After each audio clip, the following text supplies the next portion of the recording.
Ia ni sambulo Natali tokani na kabina ni kuwa. Kiro wambura tiga ni di Jesu Kristo.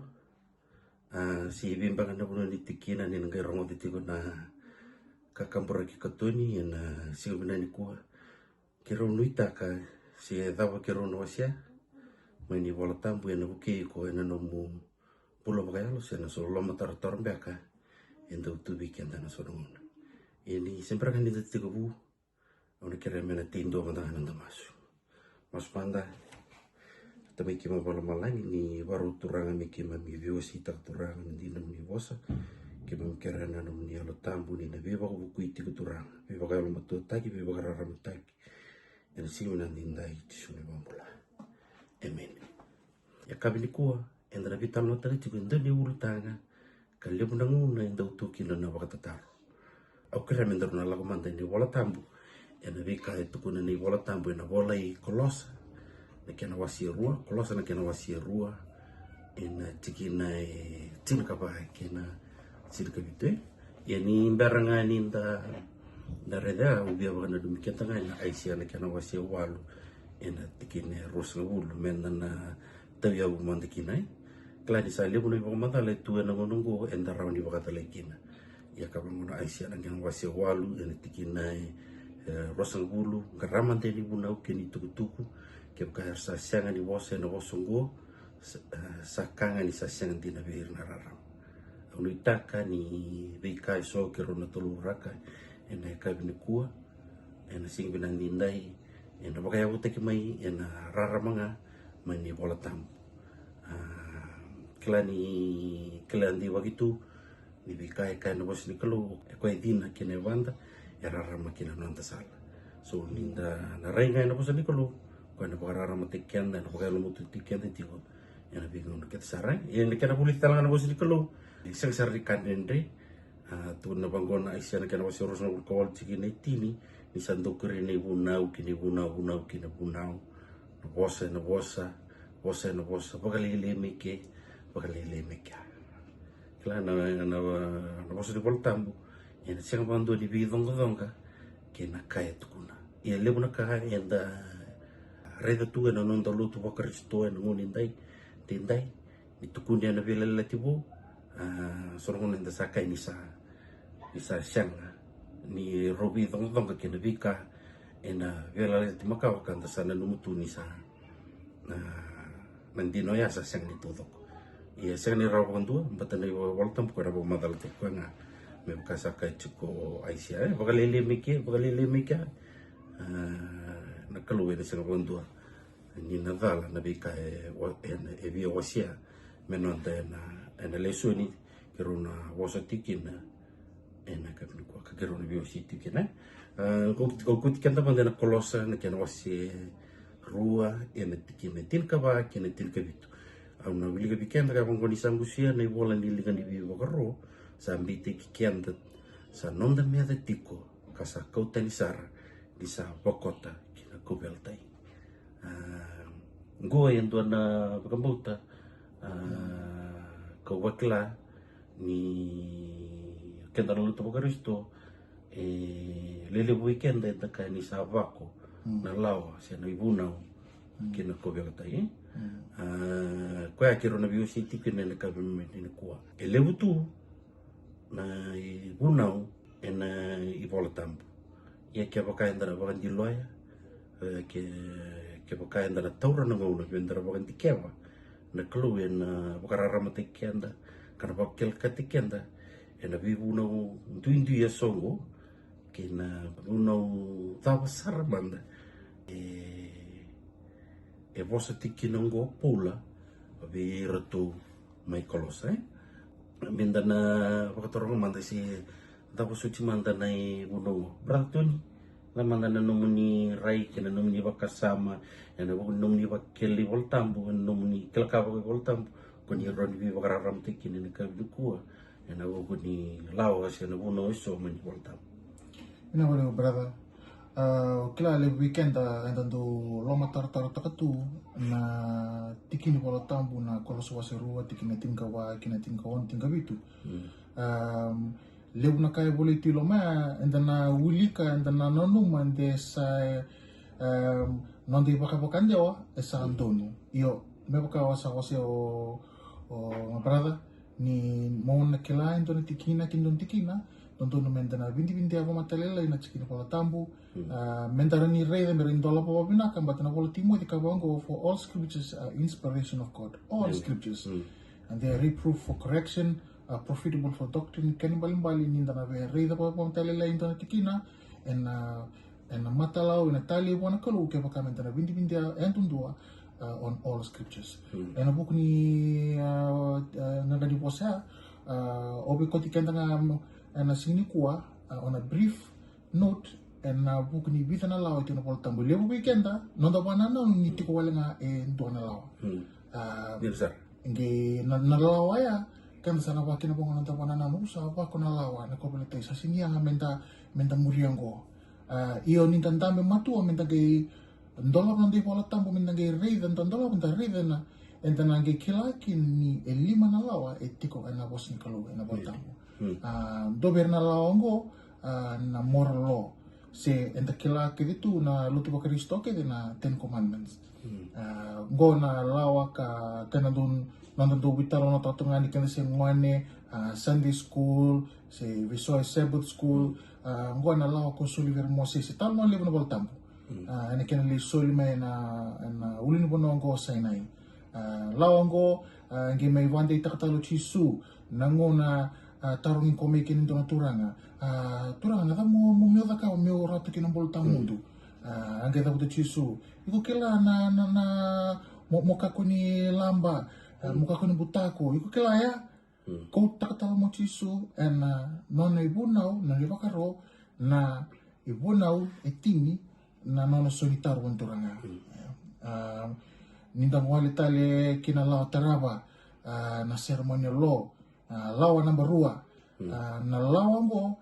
bau di kenda tuna tamata na bukuni nakuni na nasanga na kalau me bambuli kenda man nanti barbalada ngo na lawa ka ambita mena kalau sulia me vi mosese mena vodi kenda kina na nanda bada dambu ninda dakabinda na kadala ko na lami, ko na bulmakau, mele dambo, kata laki na nabingkarabi mani balitambo. Tu na vi matagal bi bangkarabi, do vi matagal singat tambo. So na singat tambo rabader lamani madao. Yo dan enda nang gitaray na vi tikini balatambo ngo meron ni wandi tiki kenda ena ruwa na lawango. Balite ruwa nga na lawango ko kenda hata tumikin ngono ko nda may confused takatiko na luto ba Kristo. Nintalante patala ni kenta katulilawa na health law ko sa iko na lawa vogi kenda na bukuni ni wikake kenda pakataraya wanda so weekend ndando rida libna lutu ka restore do no taka tambu ni nda ngunu sa tambu ni nda takabu sona kaya wanda na lawa ya vogi kenda kina health law ndare de binaka tu ni sembola binaka tu na vela wango ena tikini bol tambu sera talum no ma iya ndina ba binaka klani ba mata taka tsuna no bitokani de kabne ku na vi lawa itu le ai dua na morlo ngo kuni mai na lokai na kena wasi ros ngudu kanda kilam na itu kina ile una lawa ko nda kila ba mata tu ka kuni lamba ka kuni butako ngo ge me bandi ta talo tisu na sono no na vital no ena bela tibu ka toko na kino ko na kena maroi na lawa ngo na kena karua nda sarungo de tiko na ceremonial lo na lawa bola mo sisi ka tuwai kina ba matau na vika ke de no bukuni non robin garavi na bali soro na ba dambu soro vi solevu na vi singa tambu taleso ngo endaro ni kunia na bolai ni bulon soro ken wasi rosungul ka tolu wasi tini kawono ninda torna ngona menda na levati ke mana viti kini bola tambu ngo keder ni bala ni ini ngarem kalu ka bagarota na kalu kibi Moses me baga dia te kiber na tamata ndusi magatu na dona tantu mai baga tamata o Jesu Kristo to sa ta redenia na elflo tal ngari kiri katule na kena maroi na chikumbulombula wil kena go na lokana ni kakana sabsaba kena kakana tau sabsaba go endaro ni reida unu ni soro na kena wasitin kan dua katalan kena wasitin katulu mai tukuni kini kiana nonra quarantine taki o ira ratu mati kala ni soni tala no ali ena biala le tibu o ira na buka ena nonra le imputain tu o tiki sid kana kenya ni rambili raki en to ngani pala ni bula era bula to mana Israeli pag mimbi ena nonra sa mimbi mai kicipita ena nonra tiko na puno liwa en andre pa me maru ira na kalu mera tiko sab si na poso baba laini sanitary living hygiene sangai me maru ina nonra bula ni tiko belum bulai totali kumbu kila Mina ka mabra na lawa ka lawa na baba na civil law sa ikongo na lawa ka kenda bula takatu singa so no ka bango na law of the land sa vodi kenda tu na vili taki ni erna nonde liu mama teni tu ka nonde responsibility o kenda menda na rokoba na lawa ni vili taki ni bula taka na bula ni barko roko virna tamanda tinanda virna nonde liu ni matini tu virna nonda liu makmena koro vodi kenda tu and then orni ka bongo ni dando bate ke vitiko and lao nani uto tini lao ma brother kala ni taritsa na civil law maru kenda ke de non tiko bakan tua bata me lore na sautu non tiko bata kunen na bola ni la koyani wase rosa ul karua bakatala kina boli bakarua kena wasitin ko ne sona la wa birkoturi wala mosese na buguni kena deal taki sona issues within society me bakambeka ni ndombeka de butako edava na kame bakadori ve koyango kira talanga nando ni lewa se non merando tour sona bribe ngoe na kena sangai me kuni na social fairness ena nonra tiko bai tiko ndotali na okla kero sa pamadal taka ba ndotali bakto kai na nature law so na nature law ngoe ba wiki na vi nraki so na seasons wate kina agriculture ka ba bakoroti kino Israeli na buku ni nonra tiko na bono li o mera kila na vi nraki ke so kena ngauna mertiwa kina non riti mena roni maro ira talanga roni ra rokobo talanga na vika embulia na kalu kana maro ira tiko ne kenda enda visual suli wat kira na vika ambula tu talanga na ngauna erwota kina na vi wata keda na vi uni kau kedi ngoe sona lawa maro kina o irongo tilani sona vi lawa ngoe roni kune na bunon soron ken wasir rosong kalima enda utiko talanga nguna enda bagating weekend na nanggel meroni kakwani meroni na bulum na katinga kami na roni tiba ki mena buat takatsuko na buana loretanga na bakaruana ken wasir rosong bulu pagmadala tekin menda mere kakwani bakadadana na vi kawwa takedega ngoe na sanga tuko na kalu merambula bagai bukarau o irna Israel ena nonra sangai mera kila nira kadibi romena kalu mai cipita ena nonra ngol ki kedani o ira kadibi mendona maten tu tambu menona tamata dingi tegina kalu tu bata talanga keni bukarau kena vi lawa so kamarira so lima tu doko na lawa da tu sabulidea bukadadanga na moral law na buno wetini na ceremonial law irkedengon all the festivities and the sacrificial offerings na kena vi so leo kuna singa tambu ke de so ko entusi makatunan lang mo tisu kena katolo na health law na buguni marro ini tiko bula tiko sabsaba na non tiko natural law wili kena na seasons and agriculture wate kena kalima the civil law na buguni non tiko sotu baka mati tiko o ira na Israel ni berni tosor tiko nonda ni robio si na kagna ni kuwa au ni katanga mo bangole ni bola tambu bola itu kalio na bosa bi kani bola tu ni bola tambu ka bang madala tegi roro kina ruan ni bunau so na kabini kuwa akero na focus nga ena matay ni rona gunau na vukusar nga ni leo na ngone sa vile titikitiko si lomatar tor tikitiko ni sava ko ni bunau da basar manto ya ni kenda tu sa kilarang ni lima tigo ni bunau ya na utu ni tolu na sivalo na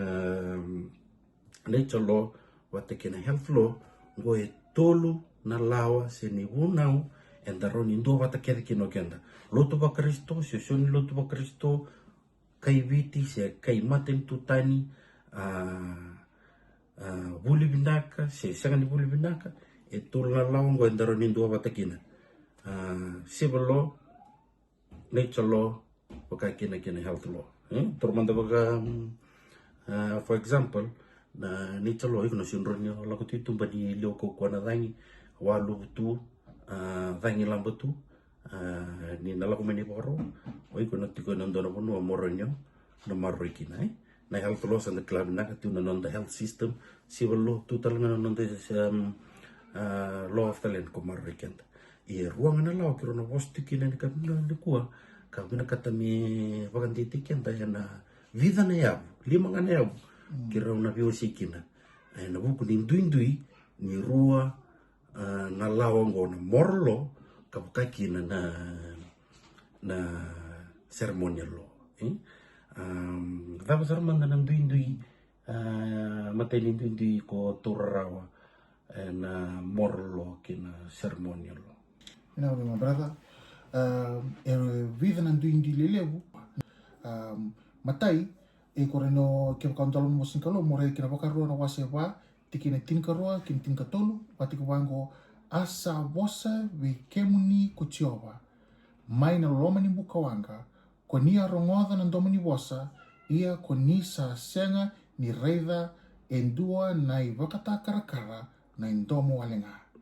tinkatolu asa the wote we kemuni kokoya na nona we lati o koya sa vakarota we kemuni moni vakava iyo na buna wetini asa vola kukoya e na watu rara mberua na nintandambe menda waka ndikeva na tikini volta mugo enda na reida ni na kalu waka ikwa e awosa directly we Israeli na tikino ko ana na nona waka ndi itakavira na buna wetini e awosa directly we Israeli na kalu e asanga ni murio kwa e ndua tali na middleman sendranika me baka ndio takabi Israeli na buku ni buna tini yani nda reida na tiki ngo iyo menda reida talaman ndo talasan ndo tal ni bakaro na sermoniolo na ngoni ko reidi kina sermoniolo na buna ni soro na wasin dua tiki ni ndo kinoro e bati ko wango asa kadivi Moses kutioba maina bwali ni bitabaki kakaya mo bose be Israeli kakaya be ira ke bakai ndo be ke mundo sa tambor na mandrali be tioba ndo waka tambora na manu me no mundo i manrali na pul makau se sipi se me ninta rida ngona beokani na buna ngo na ceremonial law ni bosa me be bosa bisire na kalu ena bosa be no na parovita ka me baka ngatakira me baka ndiotaka na lawa se me bola na lawa me baleta na ceremonial law ni rental tingakina ni ngona bosa me kin na kalu Moses e pande ataka vi Moses me kai vi Israeli moni baka dor baka ungo na kena baka dambori ni lami ni sipi na bika ke me rawa kina me tinie kina na ibala ni lotu mere ni boko kina ibala da me barat iya don ngomna kai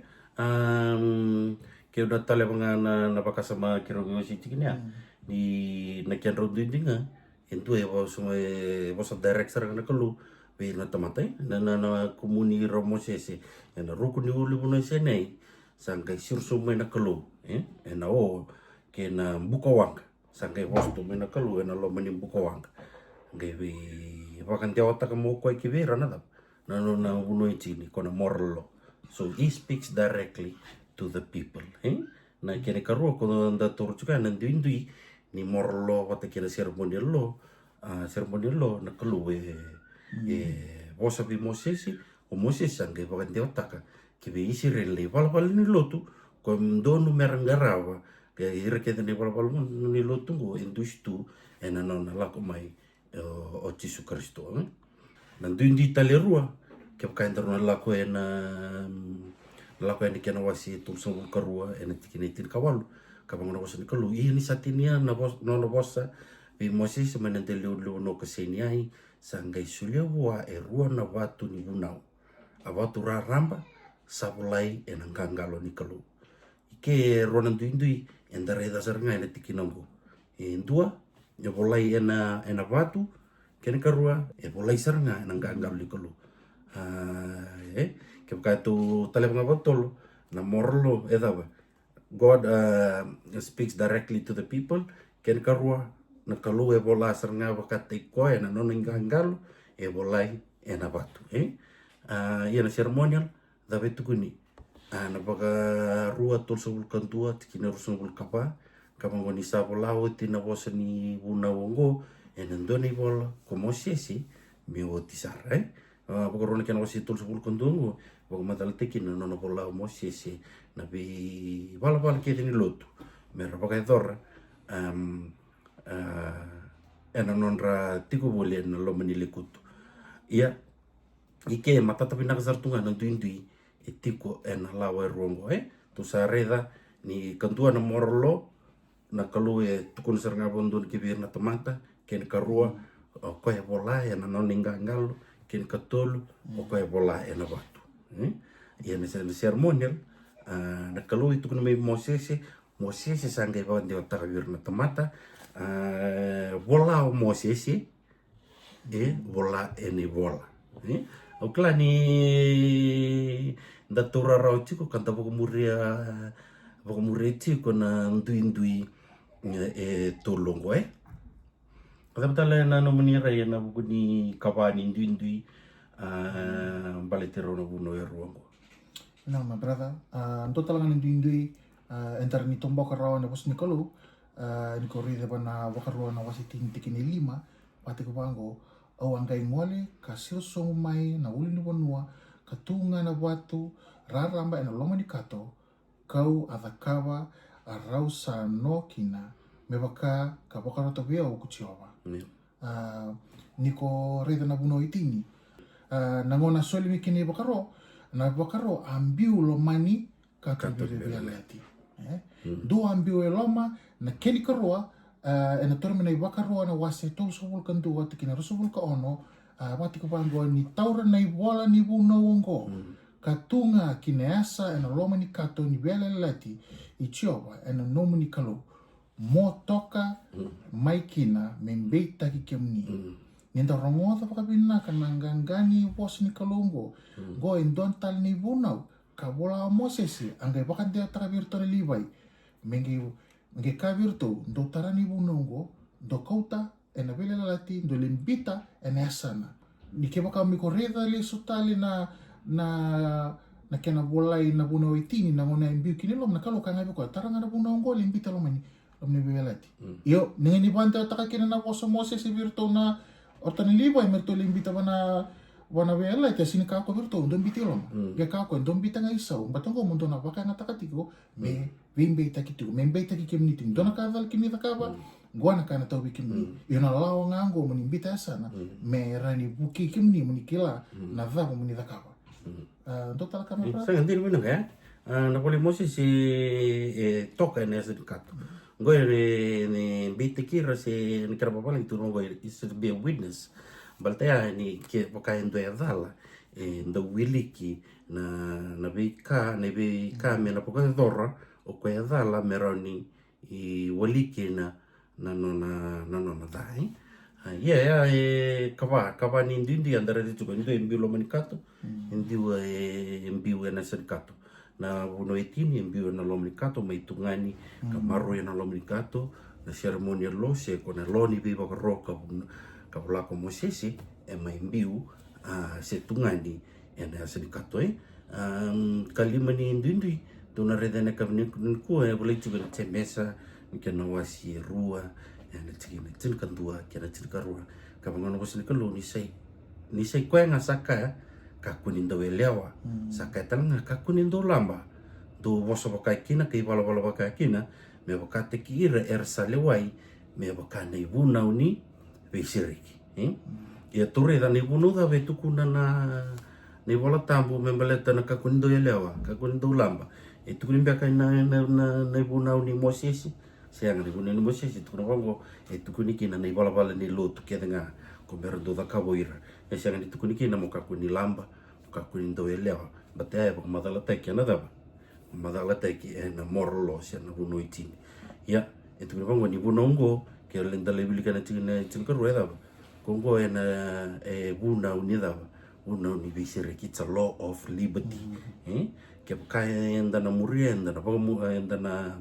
talerarawa me na maroya na ndina ni vi bosa ni bunau itini sa mara sa na moralo na lawango e na visere ki tu weekend. Sa ni ba weekend me kana so ni ba manda lo kwene sere weekend. But ni na ba ko nga ke kai ko dala tikina. Ia ke kai ko talerarawa kina ka maro e tiko na kia na veindi na kia. O koe ana seri ki o kutui ko na ngalala tiko. Ana seri ni na waka tatao o kina ki vei koe na ndona ngaunai. Ia toreta lan duindi kia na karua. Dhawe tuku ni ana voku ni ceremonial law. Pakarua ni kia na wara si tol sabul ka dua, rosa sabul ka wā, kia na rosa sabul ka ono. Kapango di sabu lao iti ni wasu ni bunongo, ena ndoni polo ko Mosesi. Me o tisar sange wakoroto ko Mosesi bir na libai. Ni taura ni bola ni bunongo katungana kina yasa na loma ni kato ni biala lati I chowa na nom ni kalu me toko me kina me beita ki ke muni ya se kana babala in ka ngone witness so na ruana ndingo the law of God tu ngone law of liberty bunau ni bisiraki ia na ceremonial law se na boli bi rodi Moses itu kuni bango ni bunau ni bimbitaki au nuitaka ni lima na duindui e ta sa hulida e na madhaongo ngo senge kia ni tiki wu au nuitaka ni na buki kenda menda kila se daba na duindui ni rua na ibu nongo na moralo se na buno itini ke na boli bukaro ni Mosesi ke na daba e boskina na kalu e na buku ni kolosa na kena wasirua ko sa le tuku ni bango ni sa le wako na bunau e na nona sami mati ko tisu. Au kiriko mo tomani kirutali e na mada mengo merau tali ndoru tubuli da taleni e lima tale na duindi katiko e tini tau toko na duindi e tiko e na membale tirau na buno rongo na morolo ke na ceremonial lo. Mada mengo sama tale mai kau nuitaka ni ko na tali taka na biwasi na kam ni kuha ni sembarangan ni kungole kira mendo tali manda nondor masu sama semanda tamai ki me balo malangi na wali turang dan ni ve ko ka lo muto taki ena no ni bosa kau dambor non rombuler na bor ngata ni tuk tukongo me ra turang ni kim na bitu mantale na mada mengo jisu ni bambola amen.